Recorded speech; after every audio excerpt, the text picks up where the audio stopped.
भारतीय संविधान का अनुच्छेद 371 आर्टिकल 371 और इसके उपखंड 371 ए से 371 जे देश के 12 राज्यों को विशेष प्रावधान स्पेशल प्रोविजंस प्रदान करते हैं।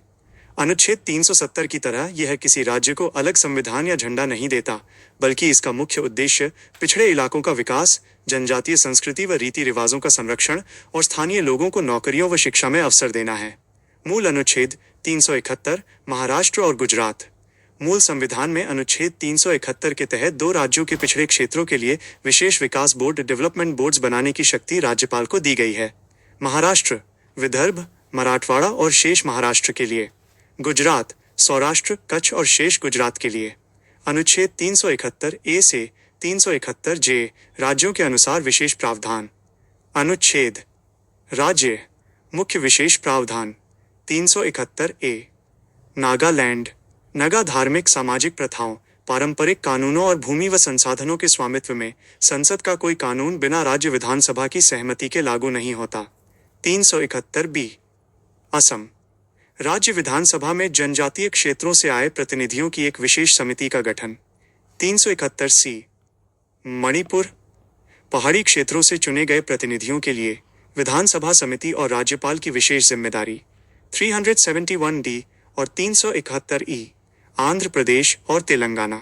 स्थानीय लोगों को शिक्षा और नौकरियों में समान अवसर तथा राज्य में केंद्रीय विश्वविद्यालय की स्थापना। 371 ई।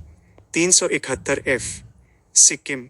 1975 में भारत संघ में शामिल होने के बाद सिक्किम के पुराने कानूनों का संरक्षण और विधानसभा सीटों का विशेष समायोजन। 371 जी। मिजोरम। मिजो समुदाय की धार्मिक सामाजिक प्रथाओं, भूमि स्वामित्व और नागरिक आपराधिक न्याय पर संसद का कानून सीधे लागू नहीं होता। 371 एच। अरुणाचल प्रदेश। राज्य में कानून और व्यवस्था, लॉ एंड ऑर्डर के संबंध में राज्यपाल को विशेष शक्तियां। 371 आई। गोवा। राज्य विधानसभा में न्यूनतम 30 सदस्यों की व्यवस्था। 371 जे। कर्नाटक। हैदराबाद कर्नाटक कल्याण कर्नाटक क्षेत्र के लिए विशेष विकास बोर्ड तथा स्थानीय लोगों को नौकरियों व शिक्षा में आरक्षण। अनुच्छेद 371 क्यों महत्वपूर्ण है? 1. सांस्कृतिक विविधता का संरक्षण। उत्तर पूर्व के राज्यों जैसे नागालैंड और मिजोरम में स्थानीय जनजातीय परंपराओं और जमीन के अधिकारों को बाहरी हस्तक्षेप से बचाता है। 2. क्षेत्रीय संतुलन। बड़े राज्यों के पिछड़े इलाकों में विकास निधि और संसाधनों का सही आवंटन सुनिश्चित करता है। 3. संवैधानिक लचीलापन।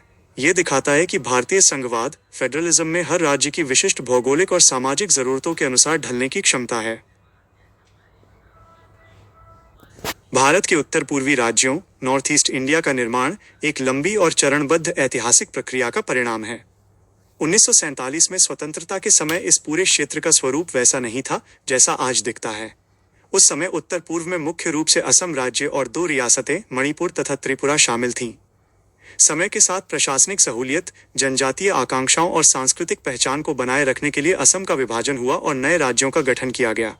स्वतंत्रता के समय की स्थिति 1947-1950। असम। वर्तमान समय के मेघालय, नागालैंड, मिजोरम और अरुणाचल प्रदेश उस समय असम राज्य का ही हिस्सा थे। मणिपुर और त्रिपुरा ये दोनों देशी रियासतें प्रिंसली स्टेट्स थीं। इन्होंने 1949 में भारत संघ में विलय के समझौते पर हस्ताक्षर किए और केंद्र शासित प्रदेश बने। नेफा। NEFA अरुणाचल प्रदेश को तब north east frontier agency NEFA कहा जाता था, जिसका प्रशासन केंद्र सरकार असम के राज्यपाल के माध्यम से चलाती थी। राज्यों के गठन का कालक्रम क्रोनोलॉजिकल टाइमलाइन। नागालैंड का गठन 16वां राज्य 1963 नगा जनजातियों के लंबे विद्रोह और स्वायत्तता की मांग के बाद असम के नागा पहाड़ियों वाले क्षेत्र और तुएनसांग इलाके को मिलाकर भारत का 16वां राज्य नागालैंड बनाया गया। पूर्वोत्तर पुनर्गठन अधिनियम 1971 1971-1972 ये उत्तर पूर्व के इतिहास का सबसे महत्वपूर्ण मोड़ था।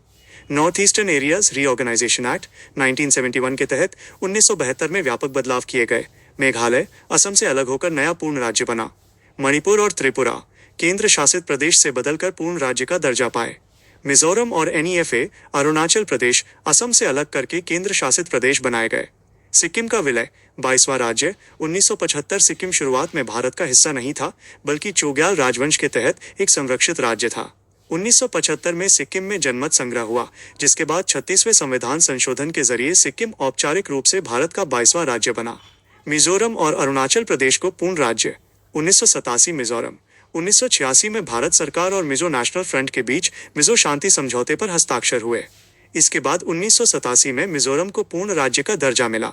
अरुणाचल प्रदेश NEFA का नाम बदलकर 1972 में अरुणाचल प्रदेश किया गया था, जिसे फरवरी 1987 में पूर्ण राज्य घोषित किया गया। प्रमुख कारण, राज्यों का पुनर्गठन क्यों करना पड़ा? 1. सांस्कृतिक और जनजातीय पहचान। असम के पहाड़ी और मैदानी इलाकों की जनजातियों की संस्कृति, भाषा और परंपराएं एक दूसरे से काफी अलग थीं। वे अपनी पहचान को बचाए रखना चाहते थे। 2. भाषा का मुद्दा। 1960 में जब असमिया को राज्य की एकमात्र आधिकारिक भाषा बनाने का प्रयास हुआ, तो गैर असमिया जनजातीय क्षेत्रों जैसे गारो, खासी, मिजो, नगा में विरोध तेज हो गया। 3. सुरक्षा और सीमांत महत्व। चीन, बांग्लादेश, म्यांमार और भूटान के साथ सीमा साझा करने के कारण इस क्षेत्र में प्रशासनिक मजबूती और शांति स्थापित करना केंद्र सरकार के लिए अनिवार्य था। आज इन्हें मुख्य रूप से 7 बहनें, 7 सिस्टर्स, असम, नागालैंड, मणिपुर, मिजोरम, त्रिपुरा, मेघालय, अरुणाचल प्रदेश और उनका एक भाई सिक्किम कहा जाता है।